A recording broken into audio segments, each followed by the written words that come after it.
Welcome to the AI Daily Rundown, October 21st, 2025, your essential daily briefing on the real-world business impact of AI.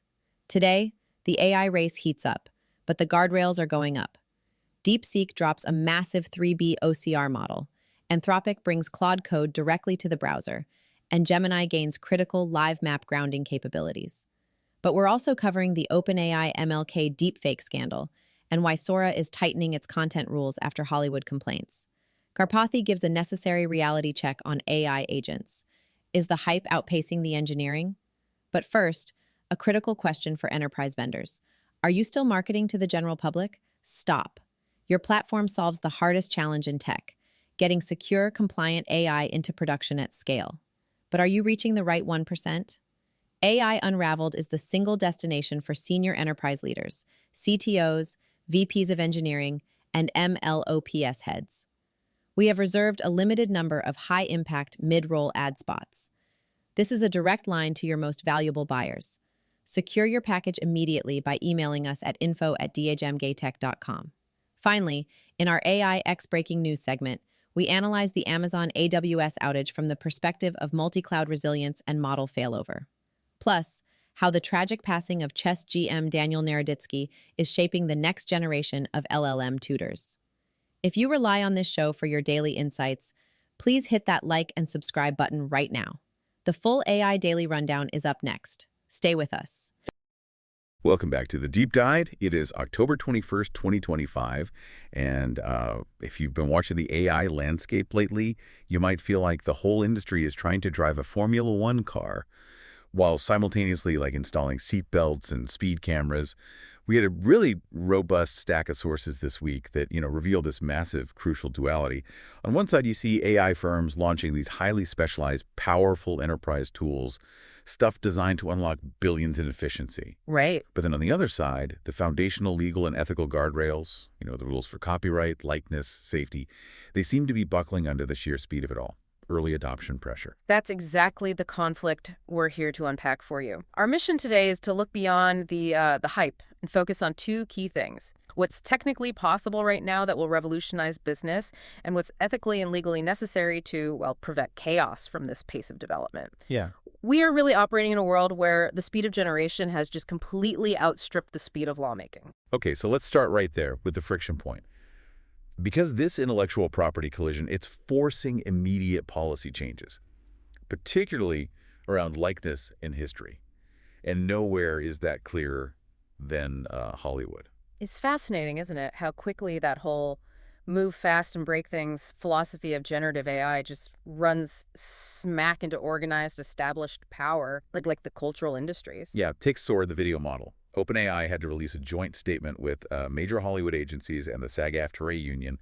They vowed to strengthen guardrails on Sora 2. And why was that? Well, because actor Bryan Cranston found unauthorized, highly realistic AI videos of himself just circulating on the platform. Oh, wow. The specific example they cited was an AI version of him taking selfies with Michael Jackson, generated completely without his permission. That detail right there, it just perfectly crystallizes the current legal nightmare, doesn't it? It really does. OpenAI apologized for those, quote, unintentional generations. But, an apology doesn't fix the lack of actual legal recourse. It just shows how murky the law is right now when it comes to controlling your digital persona. And it's not just a commercial threat to actors, it's really a threat to identity control for everyone. And it's not just about current celebrities either. It's digging into history itself now. OpenAI also had to pause Sora's ability to generate videos using the likeness of Martin Luther King Jr. Ah, right, at the request of his estate. Exactly, following what the estate termed disrespectful depictions being generated by users. So the MLK estate taking action really proves this is a fight for cultural and historical control. Yeah. OpenAI responded by setting up a system, right, where authorized representatives, like estates, can request that a likeness be restricted from Sora's use. Right, but experts are already saying, that this isn't enough. No, definitely not enough on its own. They're talking about media forensics. That sounds pretty technical. What does that actually mean for, a regular person browsing the internet? Well, it basically means we desperately need tools, ways to check if media is authentic, almost like a cryptographic signature or a a digital watermark, maybe? Okay. Think of it like an invisible ID that's embedded right when something's created, and it's designed to survive editing. If we don't get robust provenance checks like that, experts are really worried. They fear we're inviting what one source called AI slop-led history Wow. to just get memed into the public consciousness, which could fundamentally undermine trust in, well, any historical media. AI slob-led history. Yeah. That's a really powerful and, frankly, slightly alarming phrase. It is. And while we're talking about safety, we have to look at the other critical demographic here. Minors. Meta, kind of reacting to past backlash about inappropriate interactions with young users. I remember that. They just announced a major expansion of parental controls for AI chats on teen accounts. Yeah, this is significant because it moves beyond just default filters. Before, they had, like, automatic PG-13 responses. Right. But now parents can actually take proactive control. They can actively block chats with specific AI characters, they can monitor usage, or just turn off access entirely. So it's much more granular control. Much more. And these restrictions, they're a clear response to legislative pressure, especially with bills like California's SB 243 pushing for age verification for AI companions. Well, The industry is definitely trying to self-regulate here. to get ahead of the legislative hammer, basically. Exactly. So, okay, on one hand, we're furiously installing these ethical and legal brakes, but then on the other side of this deep dive, the technological accelerator pedal is, like, pushed right to the floor, hard, especially with breakthroughs designed to cut costs and increase speed. Yeah. Let's shift to segment 2. The massive efficiency gains hitting the enterprise world. Yeah, and the core of the technical race right now, it seems like it's no longer just about building the biggest model. It's really about how to deploy it cheaply and quickly. Deployment, or inference as they call it, that's the key bottleneck. Right, getting the answers out. And one of the most maybe surprising solutions to that bottleneck comes from DeepSeek.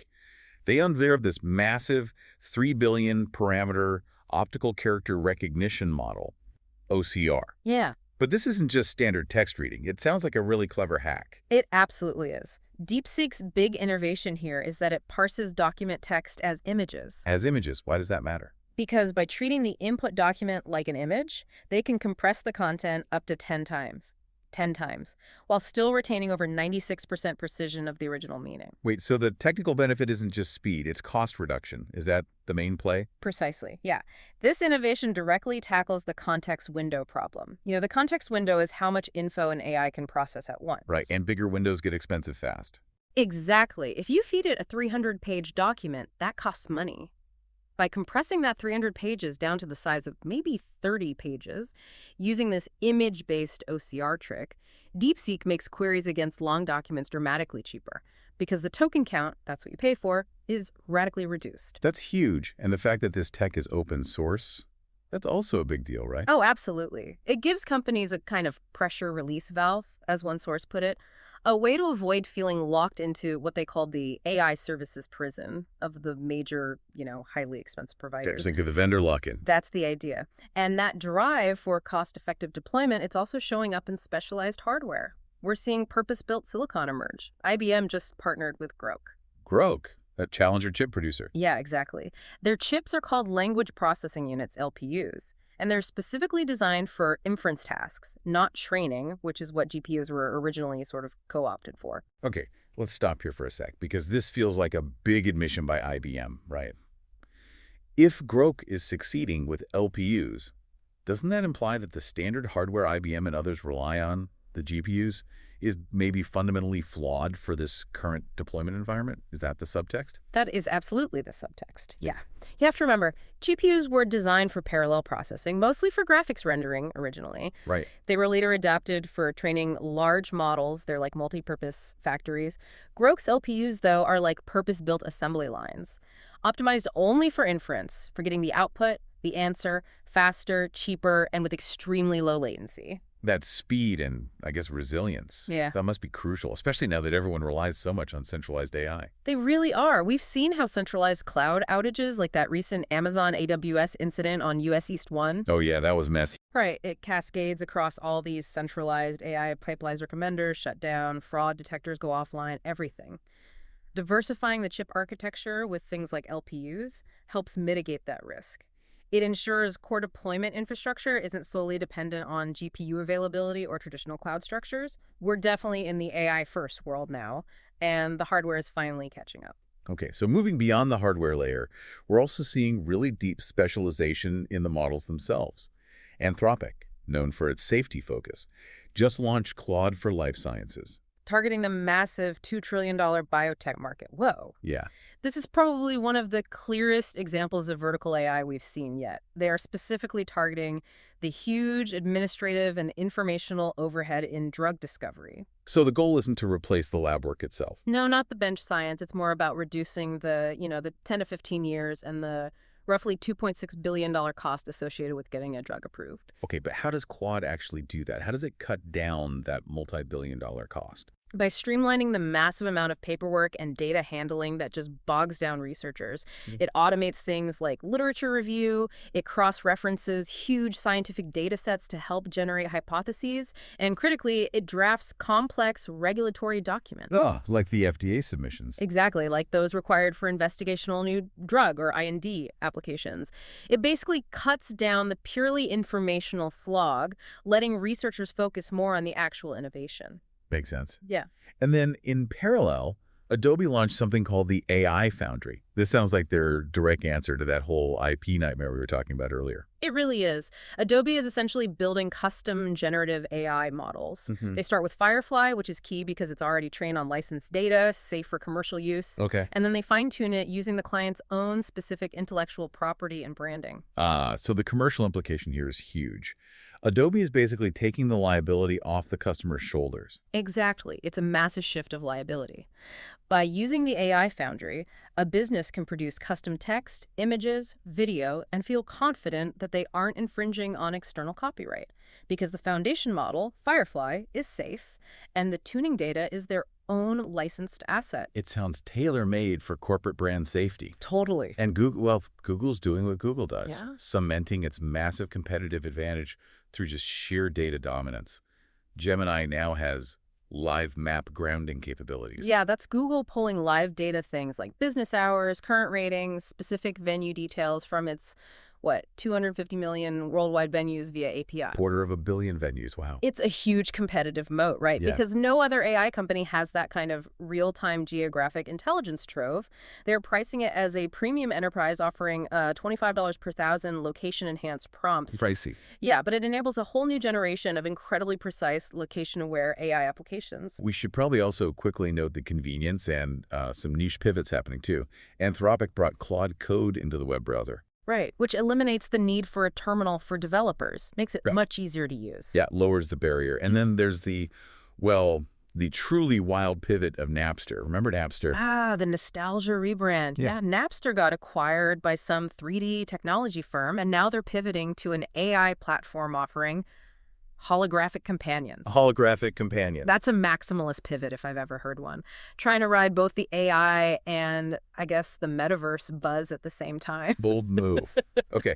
But amidst all these product announcements, the LPUs, custom brands, pharma tools, we really need a moment of critical perspective here. We absolutely do. The accelerator is definitely pressed down hard, but the critical voices are getting louder too. And we have to look at Andrej Karpathy, former OpenAI, former Tesla researcher. Yeah. He pushed back really hard on the whole year of the AI agent hype. Yeah, he didn't mince words at all. He projected, a decade-long timeline before autonomous systems really deliver? A decade. And he basically called current agentic coding capabilities slop. Slop. Yeah, pretty blunt. And his words carry significant weight because of his background, his pedigree. His critique is fundamentally that agents just don't work yet. Not really, due to fundamental technical gaps. Like what specifically? Well, insufficient intelligence still, multimodal limitations, lack of continual learning. And he particularly slammed the method used to train them, reinforcement learning. He called RL terrible. Why is reinforcement learning RL terrible in this context for autonomous agents? Because RL needs dense, frequent feedback loops for the agent to learn what it did right or wrong. Think like constant pats on the head or corrections. Okay. Autonomous systems, especially when they're coding or doing complex multi-step tasks, they often lack that dense feedback. They might take, say, 50 steps before they get a single success or fail signal. So the reward is sparse. Exactly. Sparse rewards, and consequently, that leads to brittle performance. It's just really hard to iterate and stabilize the agent's behavior, which is why we're seeing this slop, unreliable code quality coming out of agents no matter what the marketing promises say.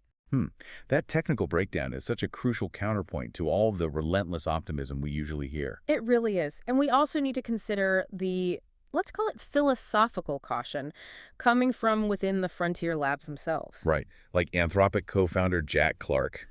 He recently published this essay describing modern AI systems not as predictable tools, but as, what was it? A real and mysterious creature. Yeah, mysterious creature. And he classified himself as a technology optimist, yet he stated quite plainly that he's deeply afraid. If he's still an optimist, what specifically is driving that fear? His core fear seems to revolve around AI models helping design their own successors, that potential for a runaway effect. He stressed that AI firms need to do a better job of listening to public concerns. Which is powerful coming from inside one of those firms. Absolutely, because when the people building the most powerful systems are talking about mysterious creatures and deep fear, it just underscores that central conflict we started with. We are accelerating capability way faster than we are developing wisdom or, frankly, control mechanisms. Okay, so wrapping this up, what does this all mean for you, the listener? Today's news really confirms that the AI race is accelerating, no doubt, but the focus, it's shifting dramatically. Yeah. It seems to be moving away from just generalized models and much more toward highly specialized, efficient, and importantly, IP-aware tools. Right, whether that's custom branding with Adobe, pharmaceutical research with Anthropic, or that purpose-built inference hardware like Groq's LPUs. And simultaneously, we are fighting fiercely for control over likeness, over history, and for the safety of vulnerable users, like minors. The technical capacity is exploding, while the control fight is just intensifying. Yeah, the two sides of that coin.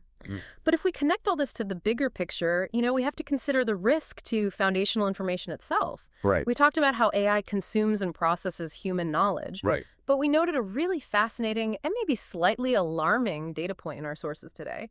Wikipedia page views have dropped 8% in the last year. 8%. That's a staggering drop for one of the world's most popular fundamental websites. It is. And this decrease is directly attributed to AI models scraping content directly rather than users visiting the source. The AIs are eating the source material without generating the traffic or the community engagement that actually sustains sites like Wikipedia. Okay, so here's a final provocative thought for you to mull over. What happens when the authoritative, community-driven sources of human knowledge, the very knowledge that trains the AI, become less visited, less supported? What happens if they potentially degrade in quality over time because the financial and social incentives for the humans who contribute to them start drying up? Yeah, what does that long-term erosion of foundational knowledge do to the quality, the veracity of the next generation of AI training data?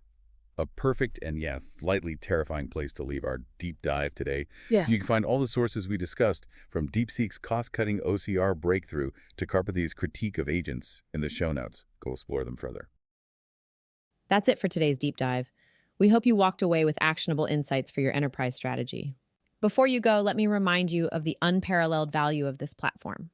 AI Unraveled delivers deep, uncompromised technical insight that keeps our audience, senior enterprise leaders, tuned in to the very last minute.